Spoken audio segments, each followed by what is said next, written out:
How are you guys doing today? Hello. Brian and Travis, most of you know us because, let's face it, there's going to be 5 of you watching this. The only people watching it know us already. Exactly, so. And already know that we're idiots, so. We decided to do this kind of last minute, got together, thought that we could throw some cool stuff together, just have some debates, talk some Avengers for the weekend, have a couple of our ideas about movies, some video game stuff, just kind of get together. And really, instead of debating over text message, which we do constantly, exactly. we finally can debate and argue in person. In tank tops. In sexy, nerdy tank tops. Perfect. Perfection right there. So this is what we're going to do. We're just going to kind of talk about, we have 3 questions on deck today. 3 kind of big questions, and at the end we're going to kind of go through a bro-down round, if you will. We're just going to kind of geek out to some stupid stuff. Throw out some ideas. Yeah, just kind of go from there. So why don't we just kind of get going on this and start things off, all right? All right. With Age of Ultron coming out this past weekend, we thought, is it going to be the biggest movie of the summer, or of 2015 in general? Really, and is it going to be the top-grossing movie of Correct. 2015? So, what will be the top-grossing movie of 2015? And we started talking about this a little ahead of time, trying to figure out, and we pretty much decided it came down to 2 things. Fast and Furious did give it a run for its money. No. I definitely did. We definitely had it down between Avengers and Star Wars. We thought those were going to be hands down the 2. A lot of other good stuff coming out. Tomorrowland could be a sleeper. Jurassic World. Maybe. It's gonna be, well, Terminator. Personal preferences Terminator? aside, No. it's gonna do well. Fast and the Furious has already broken it's like 1.2 last time I saw it, right around that area. It's top of the Fast and Furious franchise, Hands but down. it's But not Avengers. It's not Age Star of Wars. Ultron and it's Force Awakens. So in our debate, I think that Avengers: Age of Ultron is going to gross the most. Why is that? Well, first of all, we just saw it, and despite the reviews and critics, it was awesome. I thought it was. You have to admit it was awesome. I thought it was tremendous. It was fantastic. The first Avengers movie was awesome, and this one was fantastic too. And these are all recognizable characters. Part of my argument is that it is a proven formula. Marvel knows what they're doing. Hulk, Iron Man, Guardians of the Galaxy, who nobody expected to do well. It was a team nobody's ever heard of, and it smashed records. It was phenomenal. It did. And here you have... It did get beat by Mockingjay Part 1. It did. But that was a proven franchise. And it's obviously got the teen crowd behind it. Right, absolutely. But everything Marvel's been doing has been awesome. I mean, S.H.I.E.L.D., even on a TV show. The Season 1 didn't do so well, but Season 2 has been cranking along. Daredevil on Netflix now is just blowing up Netflix. Marvel knows what they're doing, and these are people that fans and audiences know, they recognize. You know, they at this point, they know who the Hulk and Captain America are. They're going to go see the movie. Just some numbers, because you're a numbers guy. He's a numbers guy. That's all I'm going to throw at you. I came ready with some numbers of my own. They're not too great, but they're numbers. All right. So, even Guardians of the Galaxy did $774 million. That sounds worldwide. right. When I remember, yeah, that is right. Even the Hulk, which everybody kind of says meh, which I still like that Hulk, did $263 million worldwide. Yep. Avengers 1 though, Avengers 1, $1.5 billion. Okay, this is Avengers 2. So now even people that heard about 1.518 billion to be exact. There you go, numbers guy. That's part of my argument. Right? 1.58 billion. That's enormous. That is enormous. And this is the second one. So people already love that one that much. Correct. And they're going to go see this one. No, that's correct. Despite reviews. I honestly, I can't, even though I'm fighting for Star Wars in this case, I can't deny the fact that this movie is going to make very close to $2 billion. Billions. I don't think it's going to break $2 billion. I really don't, and I think Star Wars will. This is the tough part of the debate here because.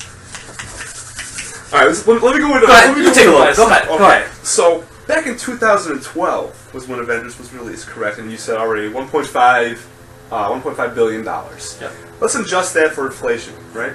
1.57. So that's not much of an adjustment. It's only been 2 years. Mm-hmm. It's not a huge deal. Let's go back to a year 1999, a great year in cinema. We can all agree. So we're going to bring inflation into this argument. I'm going to bring inflation into this argument. A beautifully well done movie. Phantom Menace, probably the best Star Wars of all 6 at this point, hands down the best. Mm-hmm. I mean, it makes Empire look just like a piece of crap, in my opinion. Right? Phantom Menace, best movie probably. Okay, no, but yeah, I'll pretend. Yeah, we all know he's lying. Phantom Nobody's Menace- thinking he's serious Phantom there. Menace is a hunk of junk.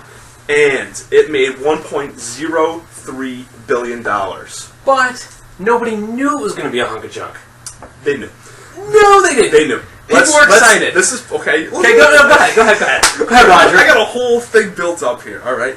So, 99, right? $1.027. This is 16 years after Jedi comes out. People are amped up. People are They're so gaga for Star excited. Wars. They go to see this movie. It makes a little over $1 billion back in 1999. That equates to today to $1.44 billion.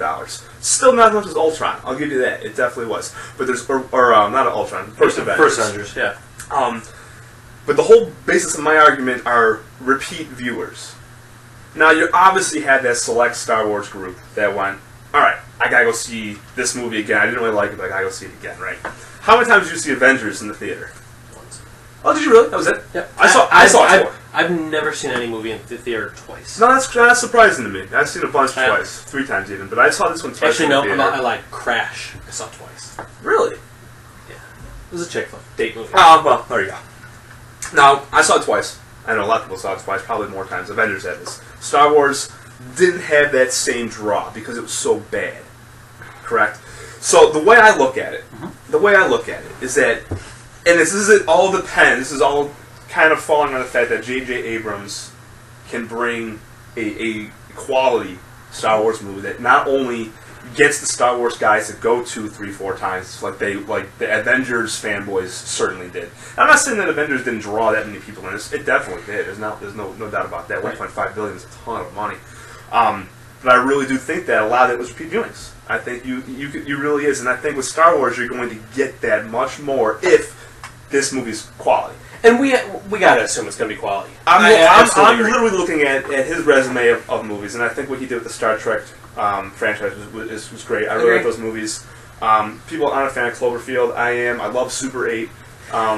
He's got enough of a following that, and he's got enough skill that I think he can really bring a good movie to the. I agree. To the table. Now, these are numbers I wish I would have looked up now. But did you get numbers on how J.J. Abrams other movies perform? No, but off the top of my head, Star Trek was in the 5 to 7 range as well in terms of, and that was the first one. I don't know about the second one. And see, and that's going to be part of my argument too. Is that I know now, gather, Star Wars is definitely going to have a bigger following than Star Trek. Mm-hmm. But how many people that aren't Star Wars fans are going to come out and see Star Wars versus people that aren't comic book fans are going to come out and see Avengers? But again, I still think you're underestimating that. 1999, $1.02 billion in 99 for a stink bomb movie. Right. That movie was garbage, and it still made $1 billion. Right, and actually, I'm going to help out your argument that, you know, after the first one, the second one came out, and clearly those numbers dropped. It went from like $1 billion to $649 million for episode 2. But then episode 3, who everybody knew, okay, 2 in a row were okay, not as good as the original, jumped back up to like $848 million. Okay. But you're going to have these people that saw those original trilogy and go, you know what? I like the originals. I'm not going to even go to this one because everybody's so skeptical of these other movies now that I think you're actually going to lose some people because of how you're bad going to lose people for Ultron is. too because of the reviews. And it's not that it's getting bad reviews, but it's getting darker reviews. You're going to lose that kid crowd. I was reading things about already that people have gone to theaters and parents aren't happy bringing their kids. This is the wrong. Yeah. They're being dumb Right. in one part. You should not be bringing a kid to these movies to begin with anyways. These are PG-13 movies. They're not... But people are stupid and they're going to bring them anyway. That's true. That's very and true. Star Wars doesn't have all those kids wanting to go like... Star Wars has got a pretty big following. But not you don't have the kind of Star Wars toys like you do the Marvel ones. Marvel Superhero Squad, because they have so many more animated things. That's all stemmed from... And those are all more people that are going to go see Avengers as opposed to Star Wars.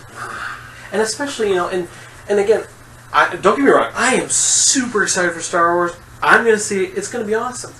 But, you know, with Star Wars, everything being so secretive, you don't have enough to go on for... Well, it's early yet. And it is very early. But whereas Avengers Age of Ultron, you have all these other Marvel things to get people interested. You have Spider-Man cartoon on TV, you got an Avengers cartoon on TV, you got the Superhero Squad little kid thing on TV, you have books. comic books. But are all that parents stuff. going to bring their kids to a darker movie? They are, because And they won't do. Well, they won't do it multiple times for sure. Right, I'm really right. banking off the multiple view angle here because I really think that is what brings in a lot of that money beyond $1 billion. There's only X amount of people that are going to go to a movie to begin with. So how does a movie get to that point? So Yeah. much more than other movies. It's because of multiple viewings. It's because of and even with the multiple viewings, though, you're because gonna of have word of kids- mouth. You're gonna have kids rule their parents these days. there's no doubt If about you have that. a kid that cries and wants to see Hulk, and he loved Hulk, and he wants to cry and go see him again, parents are going to bend over and go take their kid to see a movie and shut him up. Not this parent. Not this parent, but tons of stupid parents are going to do it, and they're going to do it more than Star Wars because Star Wars isn't going to have all those kids whining and crying that I want to go see it again. Star Wars is going to have a huge. You got to remember, a huge section of Star Wars fans are fanboys. Yeah. Guys that are living in their parents' basement Who see the can't movie, afford to who go. see the movie multiple times. But someone can't afford to go see it multiple times. Yeah, But but a lot can. A lot can. I'm gonna give you a couple more numbers here. Bring it on. If you Bring me don't the mind. numbers, If you don't yeah. mind. If you toss the word Avengers into Google, you get 120 million results. You type Star Wars in, you get 260 million results. So that base is bigger. As much as you're saying right now, I think Star Wars is definitely behind in terms of FaceTime on TV type of thing. You know, the amount of coverage you see with Marvel. Star Wars has that draw, and it's been, what was it now, since 1983. It's been 32 years since a good Star Wars movie. People are dying for these Star Wars movies, and again, everything that they're skeptical, but they're not going to go see it. And if it's good, that word of mouth is going to explode, and this movie is going to be big. They're opening the movie to the highest release ever. 4,500 locations are going to have it. This is more than Avengers. It's more than any movie ever. That's how they're opening it to it. Didn't they do that with Insiders, episode 1 too? probably, most likely. Insiders are saying that there is that they're looking at $2 billion to be what they're going to be going with this, and they are predicting with the numbers already based off this year from Fast and the Furious and 50 Shades of Grey.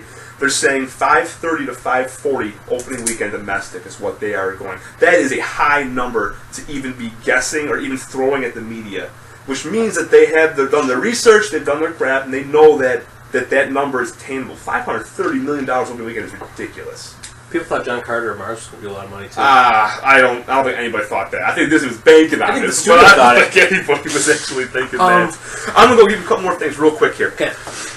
When we're looking at, again, I'm always going with the adjusted here, because you have to adjust it in terms of this type of situation.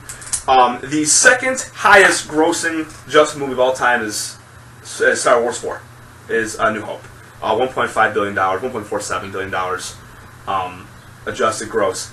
That is... Now, wait, hold on. Those numbers don't make much sense. This is probably a bad note on my part. It must be something that I'm missing here, because if that gross at 1.58, regardless, Avengers 24th total... Oh, this is domestic. I apologize. Yeah, this is versus worldwide. domestic numbers here.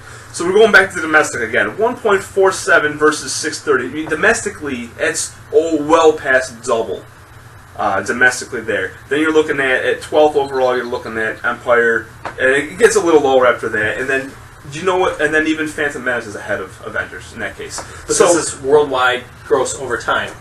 Exactly. So that's the difference there. Domestic is still a very good thing, and that's what they do definitely bank on. But worldwide, I still think, I don't know. I still think, and I think Avengers is going to run longer than any of those than the first episodes did. Granted, Star Wars, and now I wonder if that counts, because didn't some of those early episode, like episode 1, 2, and 3, didn't they have like re-releases in theaters for like? So of those, you know what? I don't have. those count, I too. wonder if I don't have those numbers if a re-release counts of those. But let's throw those out the window. Because I think they did that with Titanic. Regardless, it's domestic, so let's not even worry about that. But that was just kind of give you an idea that Avengers is 24th domestically versus whatever. So I guess there was a big overseas following to bump that up like that. And that's almost $1 billion overseas. and to be that's part honest, of what in that number. What I dock episode 1 numbers for too, though, is I'm pretty sure those count when it gets re-released. Mm-hmm.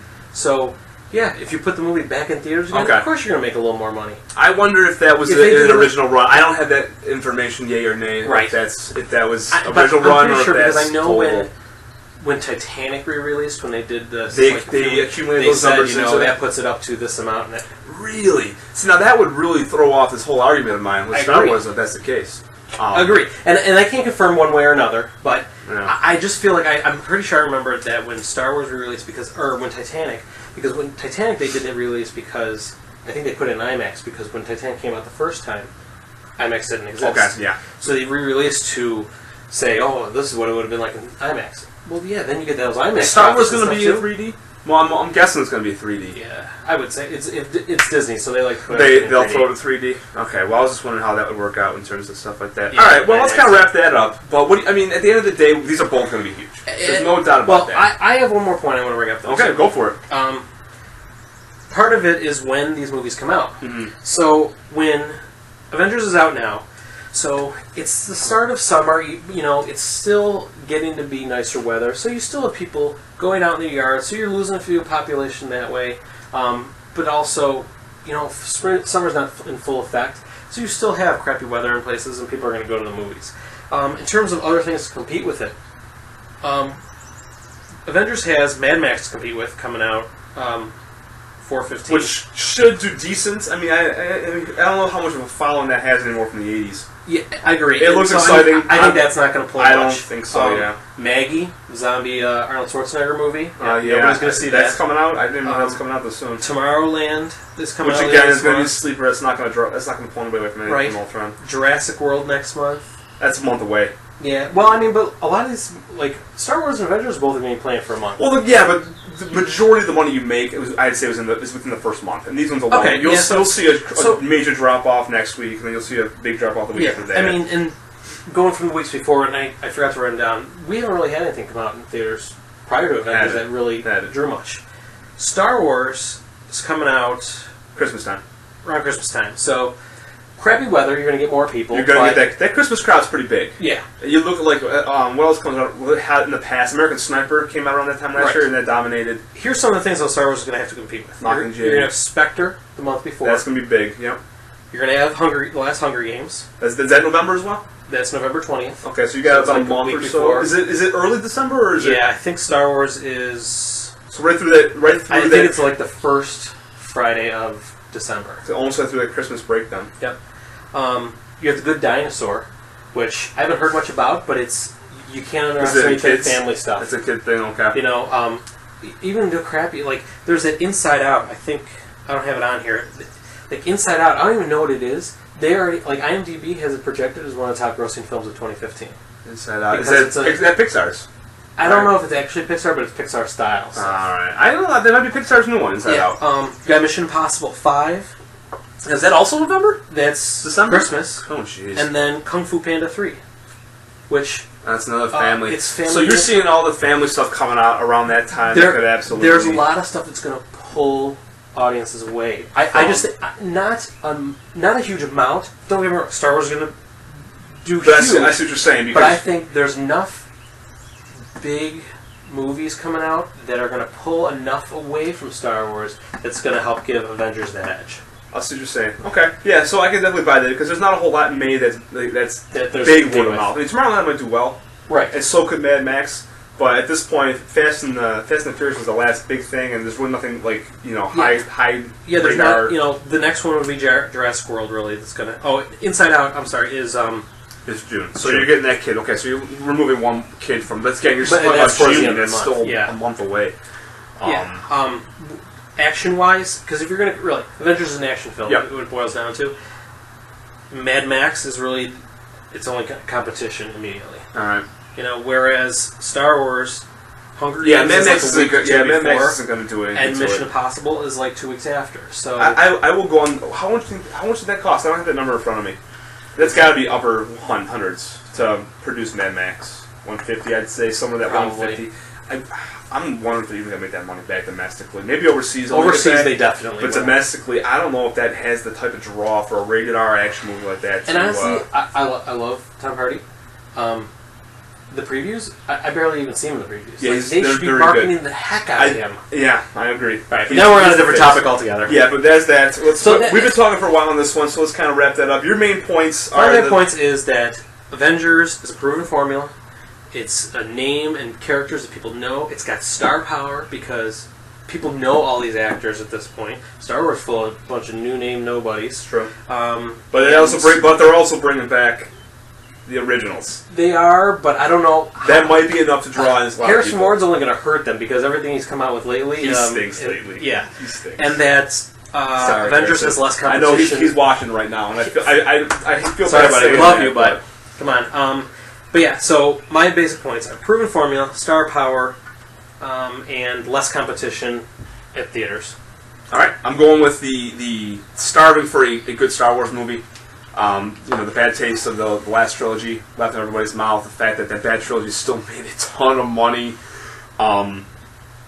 Those are basically my main points. I think there's enough people that there's more buzz globally for Star Wars, and it's all going to depend. It depends solely on whether or not J.J. Abrams can produce a 3.5-star movie. It's gonna be awesome. You know what I mean? I think it's gonna be awesome. So I'm excited for it. All right, But good topic. why don't we go into the next one so we're not talking about Ultron and movie numbers. And if you think one of us had the better argument and you agree with us, please let us feel know in the comments because please we feel want free in the comments. We're very competitive with each other, and I want to know that I won.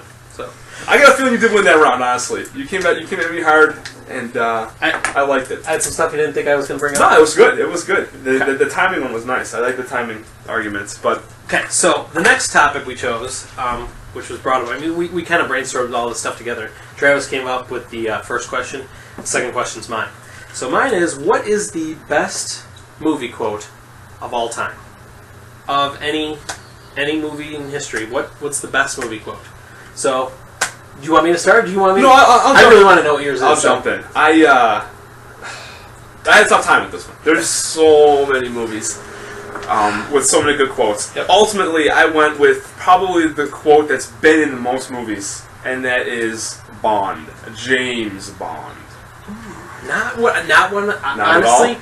the one I thought you were going to go with was "I'll Be Back." That was one of my three. Okay. And then, honestly, Wizard of Oz. We're not in Kansas anymore. Those are the Oh, three that popped into my interesting. head. So if those aren't three on yours, I'm really curious what you said too. Nope. I think, honestly, James Bond is probably the most iconic quote ever. It's one of those ones where anybody can say it, and it's an immediate pickup. And I'm sure what you have is the same way. Because again, we're talking about the best movie quotes.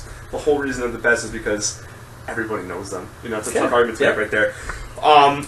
This has been said in 24 times in 19 movies. 19 movies, this exact line has been quoted. And that's not including all the parodies. That's not including. That's just the actual James Bond line. Right. I think it honestly stands up to the test of time. It's 1962. Dr. No, Sean Connery's first movie. It's a freaking Daniel Craig in Skyfall. I couldn't tell you when he said it, but I'm almost positive. He didn't say it in Quantum, but he definitely said it in... I don't want to say definitely. He 90% said it in Skyfall. If anybody can, in the comments, tell me I'm right or wrong, Brian. Go ahead. What's yours? Mine is "May the Force be with you." Oh, shit. Right. 2-0, Brian. I agree. Yours is awesome, and yours is a very. I would say yours is second place to mine for the exact reasons I picked mine. Okay. I'll Be Back, and I was actually prepared to argue against some of the other ones.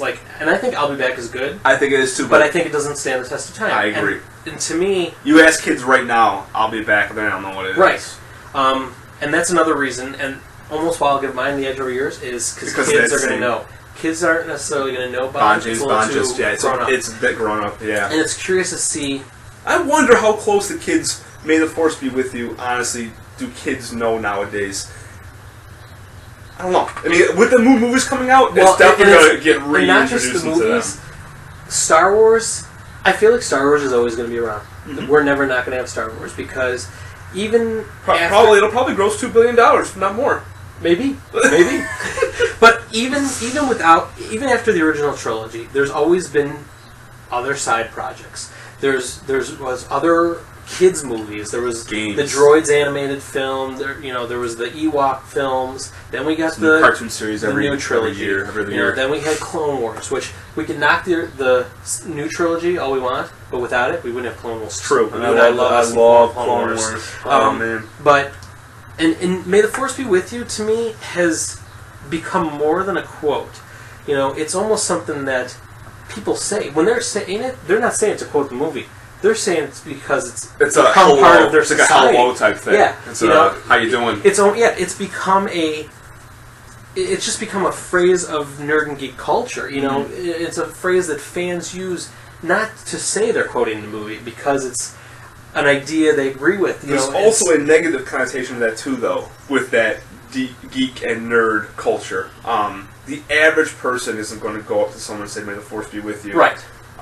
Just like they wouldn't say, "Live long and prosper." Right. That's I agree. because I absolutely agree. because that's nerdy. Right. So.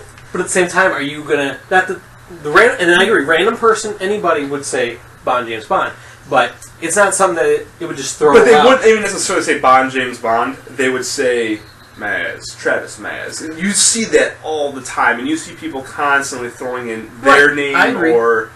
It's extremely. Now the funny thing is with you, and you haven't made this argument. I'm actually going to make your argument because that's what we do on this show. Yeah. We help each other. We like out. to debate. You have a whole freaking day, which is tomorrow, by the way. Right? Today's the 3rd, am I right? 2nd, 3rd. Yes, tomorrow's Today the 4th. is the 3rd. Yeah. You have a whole effing day May the 4th be with given you. to that day. Now, that's pretty darn cool. I will have to admit that. That's a pretty good fight. And that was going to be my argument when I was thinking about that movie. But again, oh man, this isn't going to be as long of a topic because it's how do you really argue something this subjective? But I'll give you another point though. Go for it. Merchandising. How much merchandising has the phrase yeah, Bond, James Bond on it? and that's Whereas simply Star because Wars- the Bond isn't a merchandising. Right. It's not a type of Right, but that franchise. but that that's has another way why the merchandising. quote is so great for May the Force be with you because there's T-shirts that have May the Force be That's with true, you on it. that's true. There's hats. There's everything. It's everywhere in Underwear, our culture. socks. Yeah. I mean, and But it hasn't been uttered in movies 19 times. well, but It has probably. It's probably done. It's probably done pretty close though. well, surprisingly, it specifically "May the Force be with you" is not uttered in every Star Wars film, but some version of it is. Okay. Whether it be "May the Force be with us," different variations of it, and actually, most fans, like most people, think where it was first spoken is not even right. A lot of people, like if I were to ask you, who says that line? Who's the first person to say that line? If I had to guess, it'd be Obi-Wan. That's what everybody thinks. Nah. Obi-Wan actually never says it. Really? He does in the new trilogy. Okay. Ewan McGregor's character says it. But So is it old even Ben in Kenobi, New Hope? It is, but it's spoken. Actually, it's spoken first by General Jan Dudana when they reveal the plans for the Death Star. Good Lord, really? That's the first person to say it, but then Han says it before they go into battle. And Well, at it that was point kind of- too, that was the whole Word of Jedi's at that point. It was Right. Yoda. right, and So with Ben Kenobi says kind of some versions and of that it. obviously was running But around. the actual Right. "May the Force be with you" was actually by General Jan Dudana, and then Han. But That's interesting. yeah, That's and which interesting. it's so I funny would too never to me guess, that yeah. it's become so iconic in that way that I hope I'm in it's- frame, by the way. it's so big that people don't even know who said it Yeah, anymore. that's true. That's true. Um, Which could also hurt it. I agree, but that's, I mean, who who says it? Who said it? What's her name? General Jan Dudana. Hey, do you guys know who General Jan Dudana is? Can you Um, tell me who plays her? Could you tell me anything about that I woman? bet Ryan knows. Ryan, I would love to see in the comments without you Googling if you could tell me anything about that woman. He knows who she is. But regardless, it's, again, you're talking about... And it's a guy, by the way. Well, I just offended General. Really? Have the name like Jan? Dude, Star Wars. Whatever. But again, you know who James Bond is. Everyone knows who James Nope, Bond is. I'm I not saying agree. people don't know who obviously, this is the quote from Star Wars, but no one knows who the fuck Jan, excuse my language, no one knows who the heck Jan... Are we going to swear in this show? Fuck it, we're going to swear. I think we're square. Once in a great while. Kevin America's not gonna like it though. Oh. Best running joke ever. Come Yeah, on. if you haven't seen Avengers yet, there's a running joke throughout the whole movie that is That's absolutely awesome. hilarious. Again, you're kind of wrapping this one up. My main points are going with the fact that everybody knows all the James Bonds. They know whoever, well, maybe not George Lazenby, but they know they know Sean Connery, they know Roger Moore, Pierce Brosnan, Dan Craig. They know these names. They know the people that say it. It's been said now for over 50 years. And it's going to keep being said. Not that that one's not going to either, but it's going to keep going. And it's one of those ones that you can use in everyday life, and there is no fear of giving someone that dorky, nerdy Yeah, title I with agree. it. And that's the only thing not going against that. Right. And not that people don't say it, but I think there is a reason people don't say it. Not people say James Bond that much either, but Right. I'm just kind of fighting your point that people Do you use it in think? everyday language. Do you think we'll always have James Bond the way we'll always have Star Wars? Yeah, I do. I do too. I think there was that question mark right after the Pierce Brosnan one with all the problems they had with the studios, and it was a lot of lawsuits tying things up. I really do think though that Daniel Craig reignited that, and I think once he does his next two Somebody movies, else will. the next person will just jump in. Yep, I agree. And it's going to be one of those ones that they'll constantly tweak the formula. You know, now it's a little grittier. Maybe you know the next batch won't be. Maybe the next batch will be a completely different version, going back to more of that goofy style type thing. But I can't imagine that. But I can't imagine Star Wars the same way. That's going to be around forever. Yep. And maybe longer because it's got such a huge following. Well, It really does. And it's been so diversified into all different media, books, comics, toys, games, video games, you know, all that stuff. It's just it's everywhere. It's always going to be everywhere. Yeah. I mean, and those are my final points too. Is that, you know, it's a timeless quote that's always going to be around because the Star Wars universe is always going to be around. And I think ours in so many ways are very similar. There's similar points about both of them. And so if I think if I had to give one the edge, if this were a competition, I would say because merchandising, the Star Wars has the merchandising where they can put that quote on label and stuff more so than yours. Yeah, I've seen stuff like that, but not to the degree that you're Right. seeing with the Star Wars one. I think again you're going with a quote that, like you said, isn't even quoted that way all the time. The James Bond is, bam, it is what it is. It's spurred dozens of parodies from TV shows to movies like Austin Powers, music. I would almost say the Shaken Not Stirred is almost as big as James Bond itself. I would, but that's another one that's even misconstrued at times, and I don't have details on that. But I remember hearing things that he's not always said "shaken, not stirred." He's said other things in line.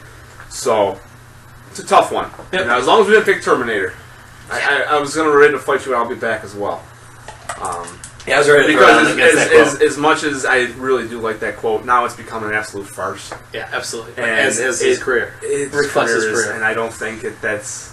It's a good line at the time, and now it's in everything. Yeah. And it's negative now. It's no longer a cool line. Oh, God. All right, that's enough of that topic. Let's go on to the next one. All right, so this last topic, interesting enough, was your wife gave to us. Terry was the one who provided this topic. Yeah, we wanted a third mystery topic that we each only had 1 week to prepare for, and that wasn't from our minds. Because, you know, in our minds, when we think of something, we're already thinking of our answer. So it kind of gives us... Or we are thinking of questions based off a thought we had. Yeah, you know? So you almost, by you coming up with it, you have the advantage. I agree. So I like bringing in this third question. And she did a good one. Yeah, it's actually completely different from the movie, so we're going to kind of straight topics here, head into video games.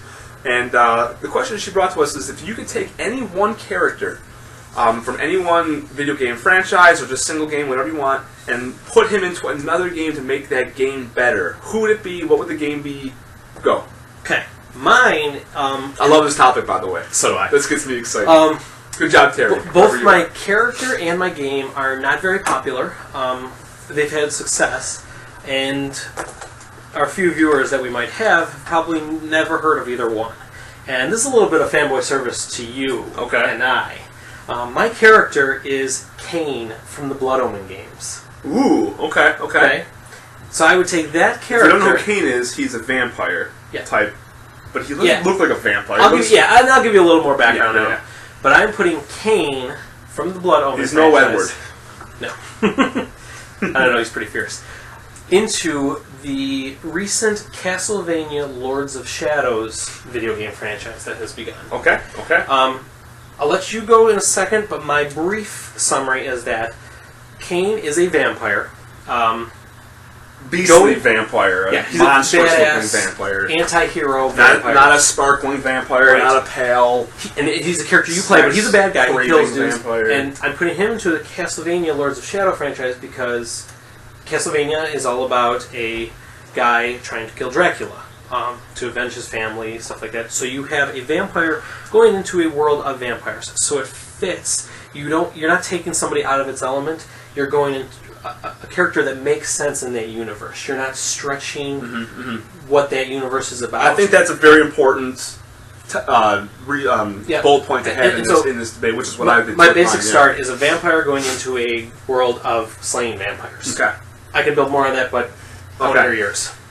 So again, I had a tough time doing with this one, and the easy answer to me would have been take X character from X game and throw him into Mortal Kombat, or throw him into X character. It's just X. Any random character into a Mortal Kombat. That to me would have been the easy, which they've been doing. With Jason Voorhees, Freddy Krueger. One thought was Kratos from the God of War series. Which they might have. I wasn't sure, and I was like, you know what? I don't even want to head this direction. I don't even want to spend time researching that. And that's because Mortal Kombat's on it, and then remember Soul Calibur did it when they put Yoda. Yeah, and I was like, you know, that's too easy of a thing. Yeah, and this doesn't make the game better necessarily. Exactly. So I went to a little indie title that came out earlier. Well, not earlier this year, last year, not at this point.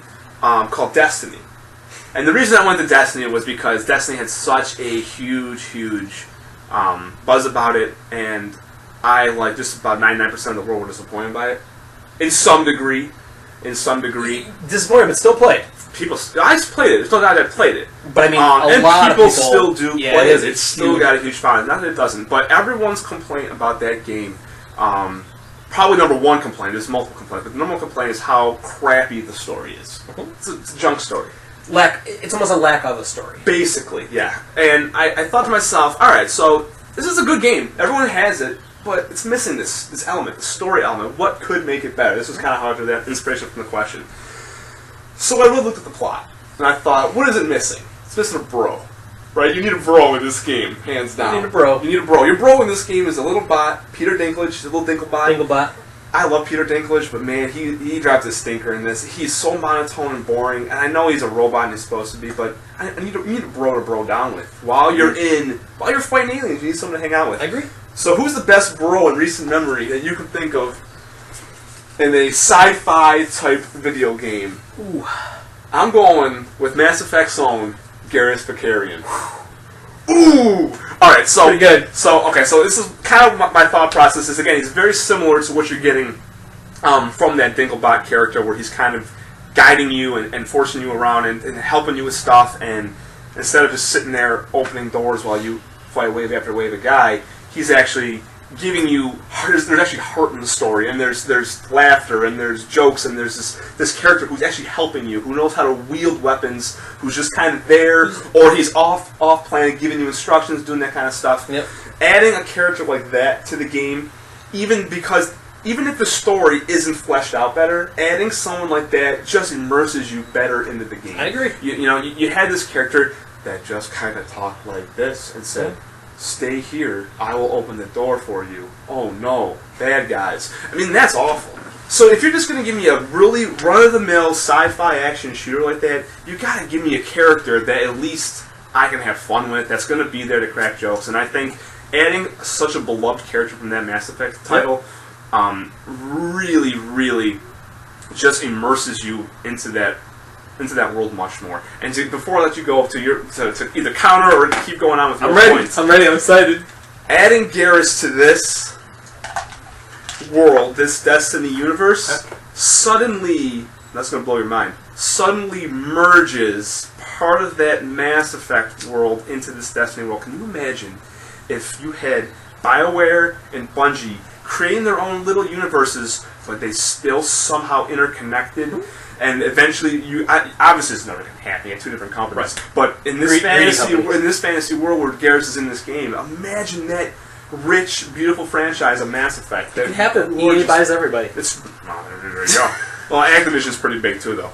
But just imagine those universes colliding, and you got this kind of unknown Destiny, kind of very mythological, not a whole lot going on because they're way expanded out, versus such a largely built, beautiful Mass Effect. Just imagine those two colliding. You got this great side character now helping you out throughout the game. I want to play this game so bad. I want to play this game. I can't lie. Go ahead.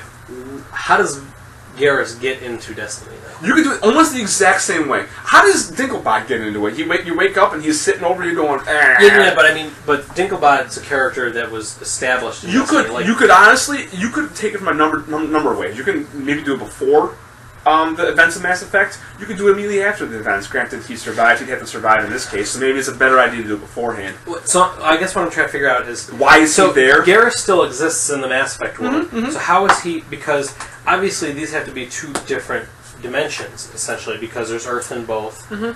So how does Garrus get from the Mass Effect dimension into the Destiny dimension? They discover some ancient Forerunner technology that it's not just like the Mass Effect thing. The drives that shoot them from across the galaxy. They find ones that interdimensional travel. Okay, no, I like there's it. something along those I lines. like it. It's not. It wouldn't be impossible because again, it's sci-fi. So I mean, Right. anything is pretty possible. But And does Garrus have a reason to be here, or is it accidentally ended up there? I think the reason would be. Let me go with the fact that he survived the events of Mass Effect 3. That's kind of where it's built from. Yeah. But the world is in turmoil.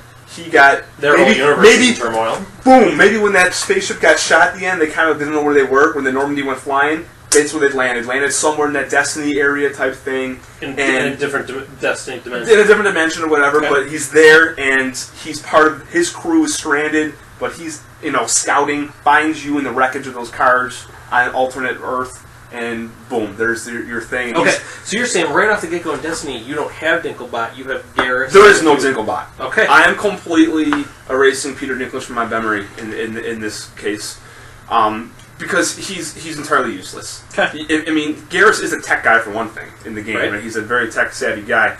He could be your, this door's locked, let me unlock it, blah, blah, blah. He could do that, but at the same time, he can give you that sly look, give you some jokes, give you some laughs. So is he a liability? Because you got to keep him alive then too. No, he's got his sniper rifle. He's got his. But I'm saying he could be killed, right? Yeah, he could be Okay. killed, but Whereas Dinklebot, but I'm running the storyline where he's not going to be okay, killed. because Dinklebot's a tool. In more ways than one. Yeah, In more ways than one. But okay, no, I think that's awesome. Garrus adds that layer of I agree. human to the, or not human obviously, but that layer of another a real character with, I agree. with life and with what was completely missing from that. I agree. All good points. I talked a while. Go ahead. Mine is kind of from a little different angle. I'm not doing it to make any game necessarily. I'm improving the game that it doesn't need to be improved. It was already a good game. I'm going to throw some numbers at you. I'm going to throw some numbers at you. Oh man, you okay? gotta blow my mind here. Blood Omen, Legacy of Kain, the first one, got an 8.5 out of 10 from IGN, 7.6 out of 10 from GameStop. The second one got 7.4 It's above average. out of 10 a from good game. IGN, and 3.5 I loved it. out of 5 from Metacritic. I love that game. Both great games. So you had this character that made some great games we haven't seen. Like he's ever since I think it was Legacy of Kain Defiance, where you had Kain and Azrael, Raziel. Azrael, Yeah, whatever it was. which you and I love that game, and I would love to see more of Kain. He was so I'd much love to fun see to play. both those guys. Yeah, It was a third-person action game. You kill dudes, you could revive your health by sucking blood out of them. And Great kills. I remember Yep. great kill scenes. Awesome stuff. Real good action. And so I'm almost like, this is just also kind of a fan service to me to get Kain his own game back, because you have Castlevania Lords of Shadow. It's been out. It did well. It did 7.5 out of 10 from IGN, 4 out of 5 from Metacritic, 7.5 out of 10 from GameStop. Good enough that, above average, and good enough that they're doing a sequel. Yep. So you get Kain into the sequel, and presumably the next one does either as well or a little better. They improved on what they did in the first one, and people are like, oh, this guy was great. And you get enough buzz for Kain that you get a better game for Castlevania because you're adding him. Okay. And you do fan service to Kain, where maybe then he gets his own game now because he's suddenly back in the world. Instead of taking this guy from nowhere that hasn't had a game in how many years and like, oh, let's just reboot that Completely, franchise. yeah. Instead, give him that little bit and like, oh, if he's well received, then he gets a new game. Or if not, then okay, Castlevania is well established.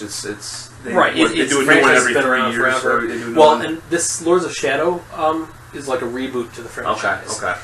And so, and I think it would add a really cool element to those games because you have Kain, who's kind of like this dark anti-hero. I mean, he's not really a hero at all. He's out for revenge and going. You're basically a bad guy.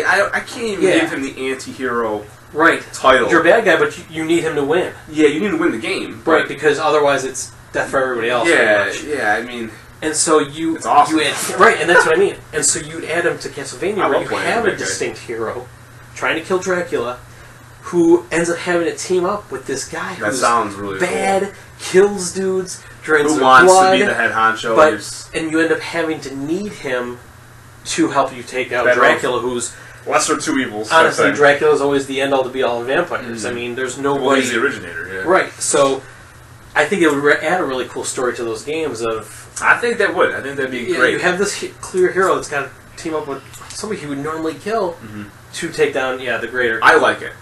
And just some other interesting facts that came along. Kane is actually based on Clint Eastwood's character in the Unforgiven movie. Really? Yep. Wow. My other points are that it's a vampire in a vampire game, so the worlds work. Yep. And in the Legacy of Kane Defiance, you had them traveling to these different worlds. Okay. Especially with the Soul Reaver action. Yeah. You went into like this other plane of existence. So I think it's an easy jump to get him into the Castlevania world, and the fact that these are more realm based and planets, you don't have to worry about there's two Earths. How do I get one from one Earth to the other world's Earth? Yeah. This kind of has a really easy flow of. Oh, we were in Nosgoth, which is where Kane takes place, and maybe these names are all coming flooding back. That's crazy. Maybe Nosgoth's on this planet X, and that's just a different continent. Okay. And the Castlevania half, maybe Dracula was in Nosgoth at one point. Maybe Dracula was a nobody vampire in Nosgoth that had all these things, and he ended up going to this other world, and all of a sudden, I'm the only vampire. I'm the most powerful now, and. I think it's a perfect fit. I really do. I think And they're both third-person actions, so it's not like you're going from there's 2D to first-person shooter. And they're both hyper-violent. Yep. They both benefit dramatically with graphical updates here for the new systems. And my last point would be that Legacy of Kane Defiance was a game that was one of the things you and I both loved about it is you played both characters. You played Kane and then you played Raziel, and you go back and forth. You do some missions as one, some missions as other. So it was so much fun playing these two different paths, and then they eventually met up, and you're like, oh, they're all together. And you could do that exactly again in Castlevania. Do something you similar have to that. how Kane got here, and he doesn't meet Gabriel right away, and then you have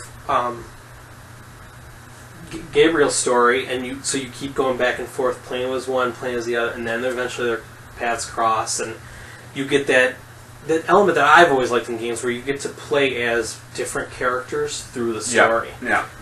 Even multiple perspectives. Even Halo. Slightly Halo did different. that so well. Slightly Playing as different. Master Chief and playing special as abilities. whatever the other dude's name was. Yeah, the Arbiter. The Arbiter. So that's another element that you don't see too much in games anymore. No. Where you play as two characters that you get Call of Duty committed does to. it, but it's. But you play as like a whole bunch of different characters. You Yeah, don't care and none of them do anything different. right. Because These ones, you're you playing don't two talk different or- people's stories. You're Then you die. getting into both these characters, and you're like, okay, I have two lead characters.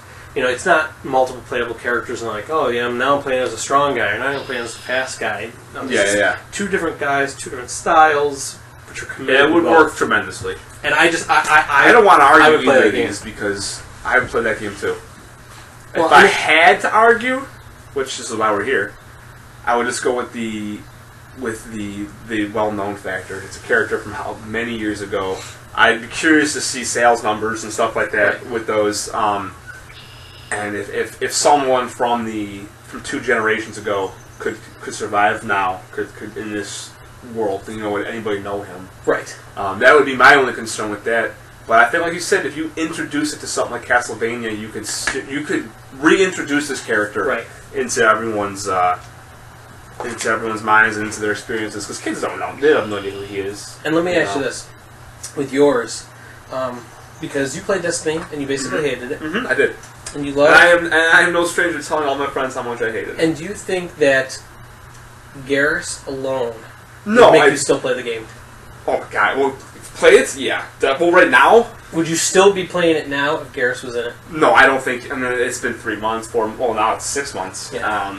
No, I don't think he would have done anything additional for me to play that game, other than the fact that I would have enjoyed the campaign, and I didn't enjoy the campaign. Right. And I don't think everybody the did. first person portion of that game, the one-player story. Like I said, even if he doesn't improve the storyline,